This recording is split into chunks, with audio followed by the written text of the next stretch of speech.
Welcome to the RV Park Mastery Podcast, where you will learn the correct way to identify, evaluate, negotiate, perform due diligence on, renegotiate, finance, turn around, and operate RV parks. And now, here is your host, the fifth largest owner of RV and mobile home parks in the U.S., Frank Rolfe. Sellers typically ask more than the property is worth. But what do you do when they don't? This is Frank Rolfe, the RV Park Mastery Podcast. We're going to talk about those rare cases in which the asking price of the RV park is at or lower than the price that you thought would be a great deal. Now, first of all, why would this ever happen? Why would an RV park seller suddenly throw a price out to you that is lower than what the market would bear? And that simply comes from the magic of older moms and pops selling properties where they really don't know the current valuations, or they don't really know how to assess the value of what they have. Most RV park owners only sell their property one time. They aren't really that learned in this little niche. So basically, they don't have a wide range of expertise. All they know is they kind of sort of heard when an RV park sells, it sells based on some kind of multiple of something.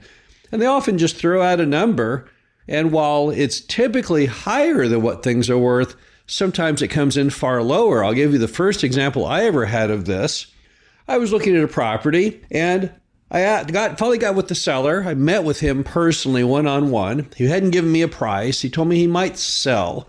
And then I said, well, do you have a price in mind? To which he said, I would have to get one. And I thought he was going to say 1 million. And he said, I would have to get $190,000. I was stunned. I thought, wait a minute, this guy's crazy. This is the sweetest deal of all time. But now I don't want to blow it. It's kind of like if you were out fishing and you have this giant catfish that is bought onto your hook. You're now terrified you're going to blow the deal. You're going to pull up too hard on that catfish and it's going to pull loose of the hook. So I didn't know what to do. And you can sometimes find yourself in this predicament. It doesn't happen all the time, but when it does happen, you sure don't want to blow it. So here are some thoughts on what you do when the RV park price comes in a lot lower than you expected. The first thing is you never want to suddenly scream, I'll take it, because you're going to scare the seller to death. Because if you seem like, oh my gosh, that's stupid low, what does it signal that they receive? They receive a signal that basically says, wait a minute here, I've underpriced it. I've got to get myself out of this transaction. So they might say, yeah, well, of course, that price doesn't include the roads or the office, right? But they're trying to then backpedal away. And now they don't even want to talk to you any further. They want to basically go back, reprice it, take it out to market again, and leave you out in the cold. So never act excited about the price. That is literally the kiss of death. Instead, you have to always act like it's still overpriced. Even if, in that case, I thought it would be maybe $1 million, which would be overpriced. And then the guy says, I want $190,000. I still have to act stunned. Like, oh no, that's too much. So I'd have to wince and go, oh, okay. Oh gosh. All right. Because the minute you seem excited on the price, it's okay to be enthusiastic on the RV park, but the minute you're over enthusiastic on the price, you're sending a very serious and deadly signal back to the seller. Next thing you want to do is when they're asking too little is to still go through your typical negotiation posture of, well, gosh, that still sounds a little high. What would I have to do to get this deal under contract? You still want to go straight into that typical dance of negotiation that we all know, where the seller is high and then you offer a lower number and then you keep going bantering back and forth to settle somewhere in the middle. You don't want to get out of that mode. People like to negotiate. And if you suddenly seem too quick, just, okay, let's sign it up, it sends a signal to them that they haven't been a very good negotiator. And that'll again make them feel bad and want to retract from the deal and reprice and come back again later. So you've still got to go through the regular motions of negotiation, even though on the inside, internally, you're saying, oh my gosh, what a crazy number. I can't wait to get this thing tied up. You also have to seem constantly beaten down by the seller. Sellers are never really happy unless they feel they really had traded a hard bargain. If you ever watch those shows like American Pickers, where they're out there in a barn trying to buy things from a farmer who's got an old Coca-Cola sign, they'll always try and compliment them by saying things like, boy, you drive a hard bargain. Man, you are a hard negotiator. Because in America, that is deemed to be a really, really good quality. So people like to feel it a compliment if they are a tough negotiator. So don't deprive your seller of that opportunity. Make it still seem like they're a tough negotiator. Say things constantly like, even as you're bantering back and forth on a price that you know is already too low, say things like, oh gosh, wow, that's more than I had hoped to spend. You really are a hard negotiator. Okay. Because they like that. It strokes their ego. It makes them happy. And why not do it? It doesn't cost you any money to say those kinds of things. So throw out the compliments quickly and tell them what a strong negotiator they are.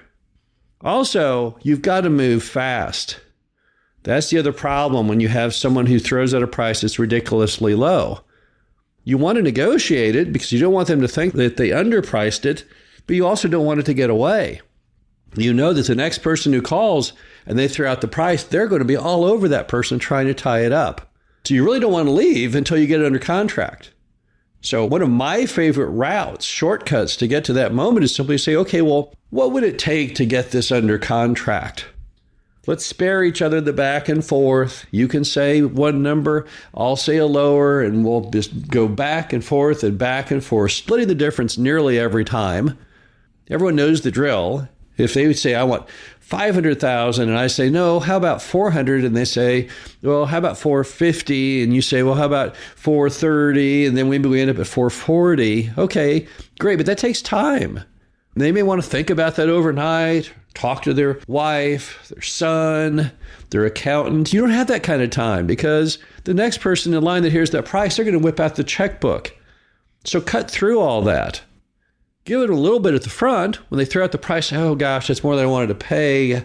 Could you go with a lower number? How about like 300 and something? And they say, oh no, I got to get X. Well, then just don't do the next 3 maneuver steps of back and forth and back and forth and back and forth. Just go straight to the kill and say, all right, well, what would it take to get this under contract? That cuts through all that time wasting back and forth, which although some people enjoy that form of negotiation, and that's okay if it was priced high where you have more time. In this case, you can't let it get away. You got to get it signed up. You don't want to leave and have it still hanging that they're still pondering the final number. You need to get that thing done.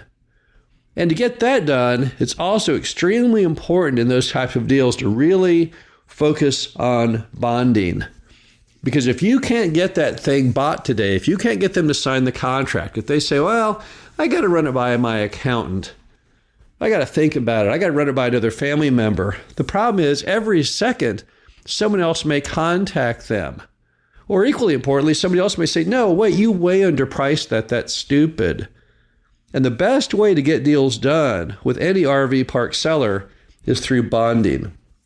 You've got to bond with them. And what is bonding? Bonding is this magical force where the buyer and the seller like each other. And as a result, the seller really wants to help you out. They feel a commitment. And if they said they're going to sell it to you, by heavens, they have to sell it to you because they committed to you that they would sell it to you. Now, how do you get bonding going? Well, bonding really comes a lot from listening. And one of my favorite questions to a seller would be, so how did you come to own this RV park? And the answer will be very long-winded. Who knows how long it'll go on for? You'll learn a lot from it. You'll learn a lot about the seller. You'll learn a lot about the seller's thoughts on this property. But you got to get them to talk. They don't bond when you talk and they just listen. That doesn't do any good. They got to talk and you have to listen. That's how you really get bonding. Beyond that, bonding pretty much comes from the simple fact that we all tend to bond with other people that we have empathy for, that we understand, that we'd like to associate with. So part of it is magical. There's not a lot you can do. But I found the biggest part of bonding is really just to be a good listener. Listen to what they have to say. Form that relationship.